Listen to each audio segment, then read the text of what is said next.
सभी को नमस्कार। मैं Vimal Kumar Yadav, assistant professor political science, government PG college Behror के यूट्यूब चैनल में आप सभी का स्वागत करता हूं। आज हमारी जो चर्चा का विषय है Machiavelli as the child of his times, यानी मैकियावेली अपने युग का पुनर्जागरण का प्रतिनिधि। दरअसल मैकियावेली जो है को में एक महत्वपूर्ण स्थान रखते हैं। आधुनिक राजनीतिक चिंतन का जनक कहा जाता है। ये जो टॉपिक है ये बीए थर्ड ईयर में जो पुस्तक चलती है वेस्टर्न पॉलिटिकल थिंकर, उसका हिस्सा है। पाश्चात्य राजनीतिक विचारक जो पुस्तक है उसका ये हिस्सा है। इसके अलावा एमए प्रवेश में भी ये पुस्तक चलती है। पाश्चात्य राजनीतिक विचारक या राजनीतिक विचारों का इतिहास जो पुस्तक है उसके सिलेबस का भी ये पार्ट है। तो आइए आज हम चर्चा करते हैं मैकियावेली के बारे में कि मैकियावेली को अपने युग का शिशु या पुनर्जागरण विधि क्यों कहा जाता है।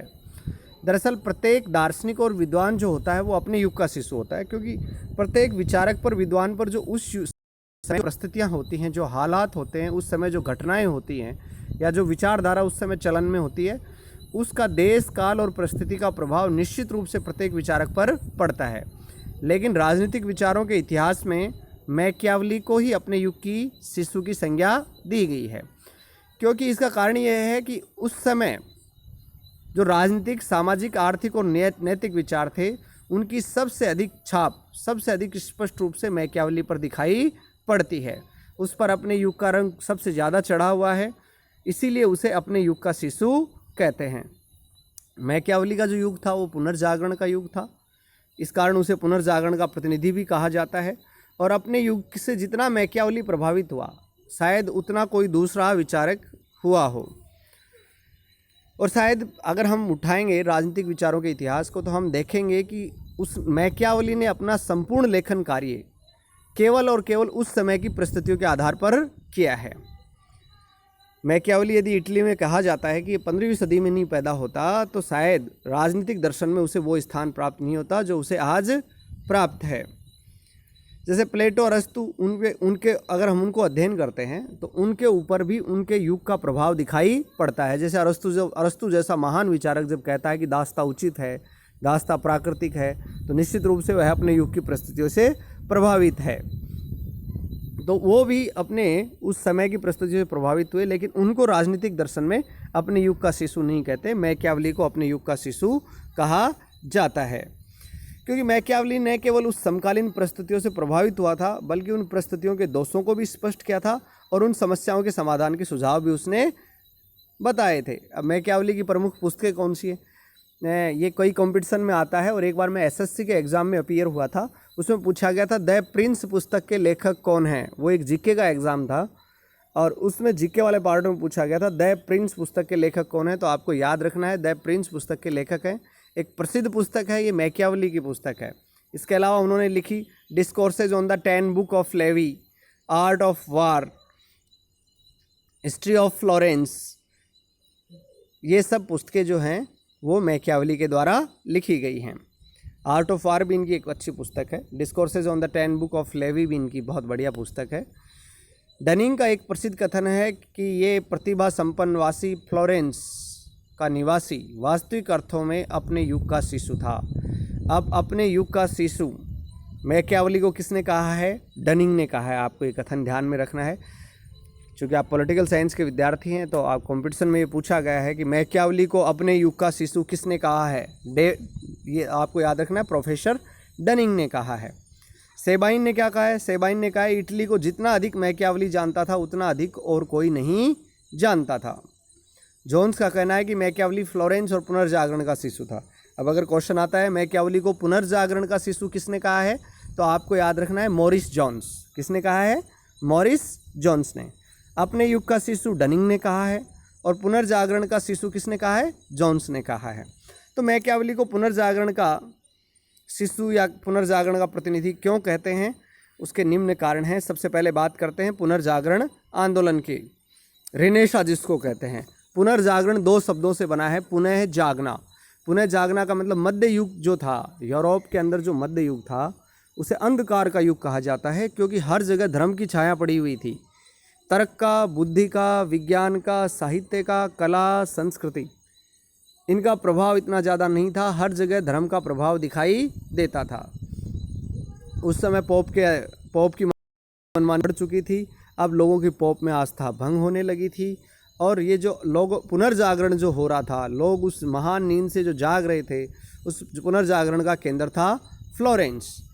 इस पुनर्जागरण आंदोलन के कारण ही साहित्य में, कला में, दर्शन में, राजनीति में, विज्ञान में जो मध्य युग के जो आदर्श थे, जो धार्मिक आडंबरों और अंधविश्वासों का बोलबाला था, उसका अंत हो रहा था।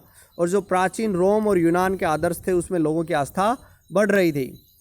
सामंतवाद का उस समय बोलबाला हुआ करता था। एक राजा के नीचे छोटे छोटे सामंत होते थे, राजा का उन पर नियंत्रण नहीं होता था, सम्माना कर वसूलते थे, यानी देश में राष्ट्रीय एकता का अभाव था।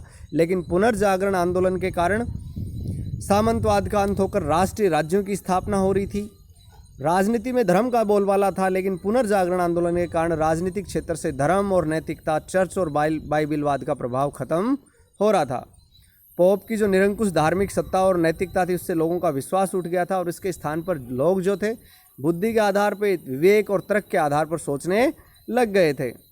अब परलोक की बजाय लोग इसी लोक की चिंता करने लग गए थे। मरने के बाद स्वर्ग मिलेगा, इसमें लोगों की आस्था कम थी, बल्कि इसी धरती पर स्वर्ग कैसे बनाया जाए, इसमें लोगों की रुचि जाग रही थी। व्यापार और छापे खाने की कला का विकास हो रहा था, यातायात के नए नए साधन आ रहे थे, एक नया जीवन, नई चेतना, नया दृष्टिकोण, स्वतंत्रता की नई भावना और जीवन के नए मूल्यों का फ्लोरेंस में उदय हो रहा था।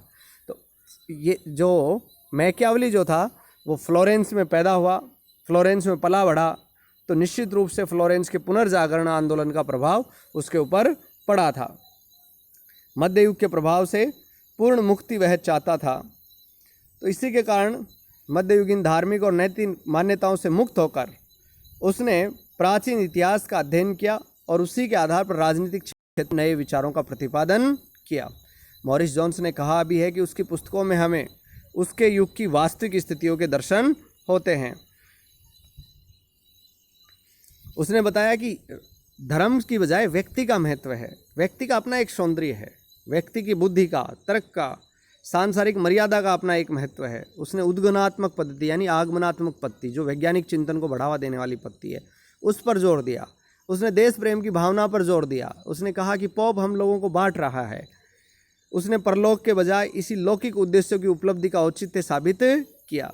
इसीलिए मैकियावेली को पुनर्जागरण का शिशु कहा जाता है, पुनर्जागरण का प्रतिनिधि कहा जाता है। दूसरी बात जो है, उसको अपने युग का शिशु कहे जाने के पीछे दूसरा जो कारण है, शक्तिशाली निरंकुश राजतंत्रों की स्थापना।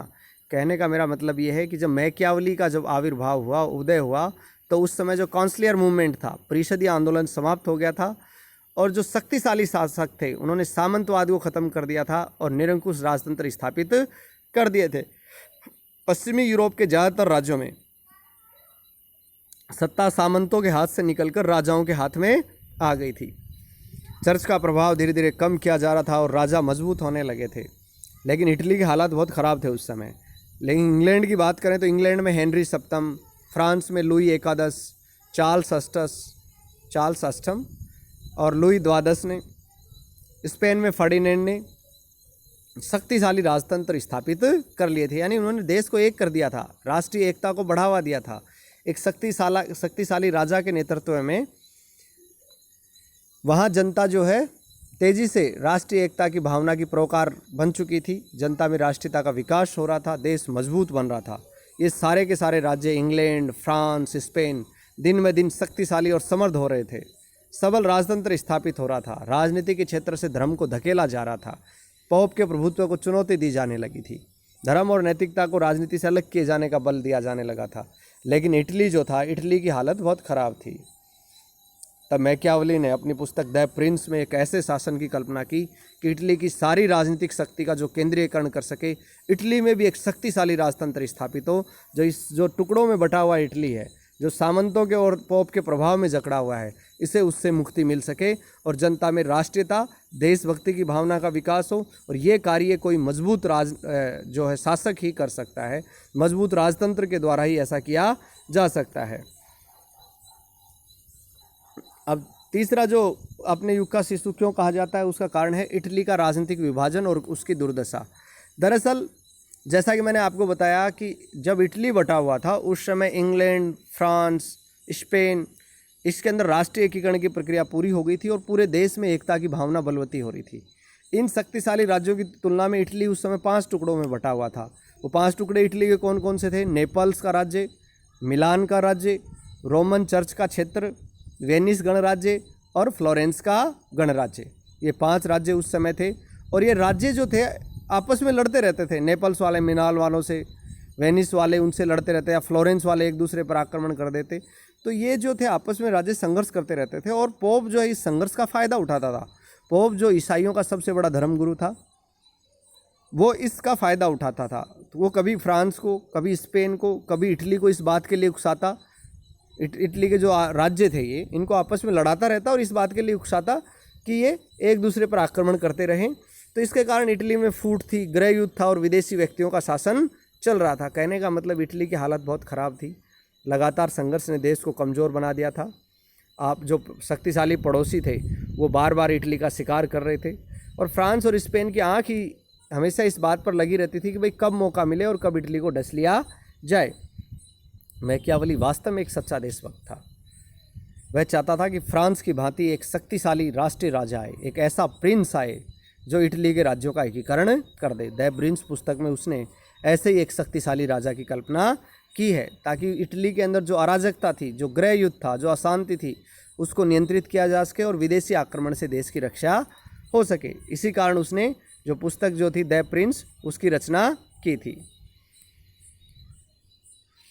अब प्रिंस का जो लास्ट चैप्टर है, उसकी जो पुस्तक है, उसने इटली की दुर्दशा पर दुख प्रकट करते हुए जो मेडिची घराने का जो शासक था लुई गुआनो, उससे ये उम्मीद की कि वह इटली का एकीकरण करे और जो प्राचीन समय में मूसा जो था उसने जिस प्रकार से विदेशी बर्बरों की दास्ता से इटली को मुक्त कराया था, ऐसे ही मेडिची घराने का मेडिची घराने का जो गुइलियानो है वह इटली का एकीकरण करे। हालांकि मैकियावेली की जो इच्छा थी उसके जीते जी पूरी नहीं हुई और उसके 350 वर्षों बाद कुंवर और गैरीबाल्डी थे, कुंवर और गैरीबाल्डी ने उसकी इच्छा पूरी की। चौथा जो कारण था इटालियन समाज की दुर्दशा। न केवल देश का राजनीतिक विभाजन हो रखा था बल्कि समाज की स्थिति भी बेहद खस्ता थी। इटली के जो लोग थे उनमें ईमानदारी नहीं थी, देशभक्ति नहीं थी, नीति परायणता नहीं थी। चारों तरफ भ्रष्टाचार का, दलबंदी का और स्वार्थपरकता का बोलबाला था। यद्यपि कुछ लोग बुद्धिमान थे लेकिन उनका नैतिक दृष्टि से पतन हो गया था। और उस समय जो पोप जो था रोम में जो निवास करता था पोप, वो अपवित्रता की सीमा लांघ चुका था। नागरिक पैसा लेकर कोई भी गलत काम करने को तैयार रहते थे। तो मैकियावेली को मानव स्वभाव के दर्शन हुए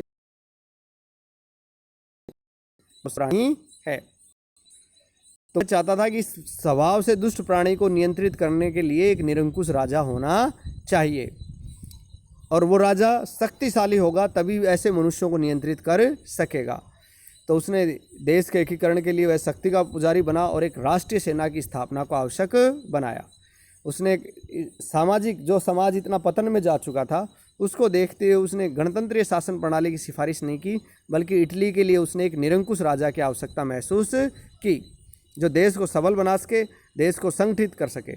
और उसका कहना था कि अगर राजा देश को सबल बना लेता है, संगठित कर लेता है और एकता की स्थापना कर देता है तो हर प्रकार के साधन नैतिक अनैतिक सभी उचित हैं इस उद्देश्य की प्राप्ति के लिए।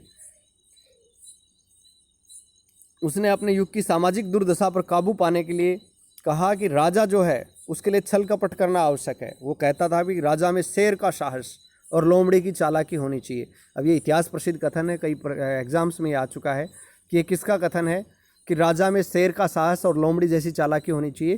तो ये मैकियावेली का कथन है। धर्म और नैतिकता, उस समय धर्म और नैतिकता की स्थितियाँ भी बड़ी खस्ता थी। दरअसल पोप जो था वो ईसाई साम्राज्य की स्थापना करना चाहता था, विश्व साम्राज्य का सपना देखता था, लेकिन वो सपना नष्ट हो चुका था।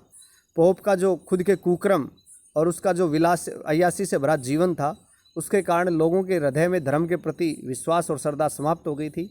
मैकियावेली ने अपनी पुस्तक द प्रिंस में पोप अलेक्जेंडर षष्ठ का उदाहरण देते हुए लिखा है कि पोप अलेक्जेंडर षष्ठ ने जीवन भर धोखा देने के अलावा और कोई कार्य नहीं किया। जब सेवानोरोला जैसे संत ने चर्च में सुधारों की मांग की, एक संत हुए उस समय सेवानोरोला, उसने कहा कि बस चर्च में सुधार होने चाहिए, पोप की जो शक्तियाँ हैं वो सीमित होनी चाहिए, पोप के कार्यों की जांच होनी चाहिए। और जब लोग उसकी शिक्षाओं से प्रभावित होने लगे तो पोप ने क्या किया कि जब फ्रांस ने फ्लोरेंस पे अधिकार कर लिया तो पोप के कहने पर फ्रांस के शासक ने सेवानोरोला को बंदी बना दिया और उसे जिंदा जला दिया गया। राजाओं ने नैतिक आदर्शों की तिलांजलि दे दी थी, नैतिकता के नियम कहीं नहीं थे, धर्म और नैतिकता के हालात बहुत खस्ता हो रहे थे।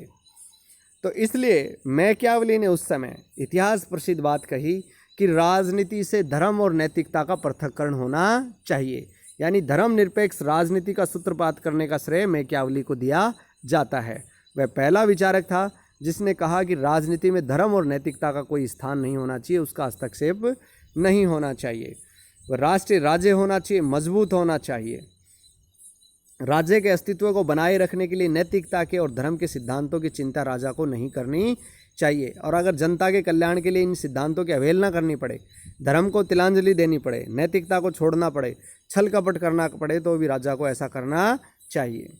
तो कहने का मेरा मतलब ये है कि धर्म और नैतिकता के भी हालात उस समय बड़े खस्ता थे, और पोप जो था, पोप के कुकर्मों के और विलासी जीवन के कारण लोगों की धर्म और नैतिकता में आस्था खत्म हो रही थी।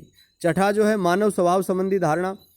मैकियावेली ने उस समय देखा कि इटली में न केवल धर्म के अधिकारी, पोप, शासक, सामंत, सरकारी कर्मचारी, साधारण नागरिक, सब के सब भ्रष्ट हैं, सब के सब भ्रष्ट आचरण में लगे हुए हैं। राजा और पोप में संघर्ष हो रहा है, पोप षड्यंत्र रच रहा है, साधारण नागरिकों का जीवन स्वार्थ से और पतन से युक्त है। तो मानव स्वभाव की बहुत बुरी छाप उस पर पड़ी, और उसने ये विचार व्यक्त किया कि न तो मनुष्य में कोई ईश्वरीय गुण है और न ही मनुष्य नैतिक प्राणी है, यानी मनुष्य कोई भला प्राणी नहीं है, वह एक जानवर है, और जानवरों की चालाकी और खूंखार प्रवृत्ति ही मनुष्य में दिखाई देती है। यानी मानव स्वभाव को लेकर मैकियावेली का विचार बहुत अच्छे और उत्तम नहीं कहे जा सकते। उसने मानव को एक दुष्ट प्राणी माना। उसने कहा कि मानव में एक जानवर की प्रवृत्ति है और उसमें नैतिकता नहीं है। तो मैकियावेली पर अपने युग की परिस्थितियों का बहुत गहरा प्रभाव पड़ा, इसीलिए उसने डनिंग ने उसे चाइल्ड ऑफ हिज टाइम्स यानी अपने युग का शिशु की संज्ञा दी है। फिर भी कुछ आलोचकों का कहना है कि मैकियावेली ने अपने समकालीन परिस्थिति की आवश्यकता अनुसार कुछ सिद्धांत पहले निश्चित कर लिए और फिर उसकी पुष्टि करने के लिए इतिहास से खोज कर उदाहरण दिए। यानी मैकियावेली पर यह आरोप आलोचकों ने लगाया है कि उसने इतिहास का अध्ययन पूर्वाग्रह से ग्रसित होकर किया है। अभी आपने पढ़ा कि मैकियावेली को अपने युग का शिशु क्यों कहा जाता है। हमने देखा कि मैकियावेली जो था उस पर पुनर्जागरण आंदोलन का प्रभाव था, इटली की जो राजनीतिक विभाजन था उससे वो बड़ा आहत था, इटालियन समाज की दुर्दशा से भी वो आहत था, धर्म और नैतिकता का जो पतन हो रखा था उसके कारण भी मैकियावेली पर उस समय पढ़ा कि धर्मनिरपेक्ष राजनीति होनी चाहिए। मानव स्वभाव संबंधी जो विचार थे उसने भी उसे एक शक्तिशाली राजतंत्र या निरंकुश राजतंत्र की स्थापना पर बल देने के लिए प्रेरित किया। तो कहने का मतलब सभी राजनीतिक विचारों के इतिहास में मैकियावेली को अपने युग का शिशु इसलिए कहा जाता है क्योंकि किसी भी अन्य राजनीतिक विचारक की तुलना में मैकियावेली पर अपने युग की छाप सबसे अधिक स्पष्ट रूप से दिखाई देती है। पुनर्जागरण की छाप उस पर दिखाई देती है, इसीलिए उसे पुनर्जागरण का प्रतिनिधि विचारक भी कहा जाता है। अब आपका ये जो असाइनमेंट है वो ये है कि मैकियावेली को अपने युग का शिशु या पुनर्जागरण का प्रतिनिधि विचारक क्यों कहते हैं। इसका आंसर आप लिखेंगे, कॉलेज के व्हाट्सएप ग्रुप में सेंड करेंगे या व्यक्तिगत रूप से मेरे व्हाट्सएप नंबर पे आप भेज सकते हैं। कोई समस्या हो तो आप मुझसे व्यक्तिगत रूप से संपर्क कर पूछ सकते हैं या कॉलेज के व्हाट्सएप ग्रुप में भी अपनी समस्या साझा कर सकते हैं। उम्मीद है ये वीडियो आपको पसंद आएगा। आप इसे लाइक और सब्सक्राइब करें और असाइनमेंट अपने कॉलेज के व्हाट्सएप ग्रुप में सेंड करें। आप सभी का बहुत बहुत धन्यवाद, बहुत बहुत आभार।